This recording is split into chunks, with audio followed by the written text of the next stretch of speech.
Not only are you trespassing on my property, you're also taking away the privacy of my property. It just makes it better for all of us to have rules. It was the safety for us as homeowners because they were driving on my property. Yes, you can't really see a driveway, but it was the property that belongs to me that they were riding on, but I didn't have the fence up.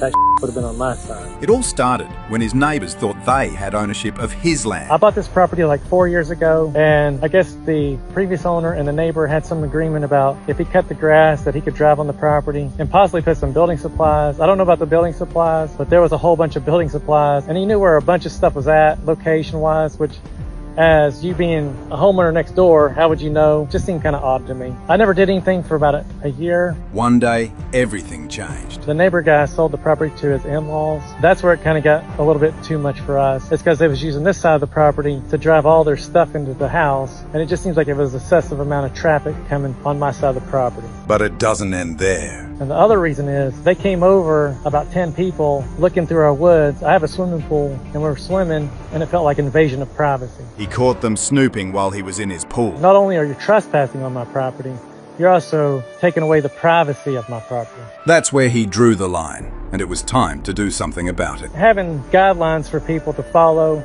you know, if you want to use somebody's property, ask. He built his fence, but the neighbour retaliated by building their own around their property, only 5 feet from his existing fence. And recently, he's upgraded his front yard too. There was some people that were upset that I put a small fence in my front yard. And the reason is I don't have a driveway leading to my house. And then I have like FedEx and UPS want to drive right to my front door, which is actually in my front yard, and I don't like it. I thought about putting a driveway in, but it probably cost me about $4,000 or $5,000. I spent a few $100s.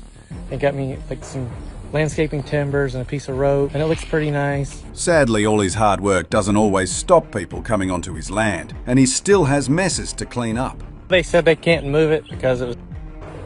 I guess I have to take it upon myself to move their junk ass stuff that they left for me. But the fence has stood strong for 3 whole years now, and he plans on it staying that way. I know some people saying that the fence looks like it's about ready to fall apart. It's not. It's just the bad weather down here. It's super hot, the humidity, everything just changes color. Just go buy you some pool chlorine and it comes out beautiful. He has a message for anyone experiencing property disputes. Having guidelines for people to follow, you know, if you want to use somebody's property, ask. Don't just like assume that it's yours. Be the right person and show respect for other people's stuff. A survey found that about 46% of respondents reported having had some kind of dispute with a neighbour, with 16% of those being disputes over the property line, making it one of the most common types of neighbourhood conflict. Share your neighbour disagreements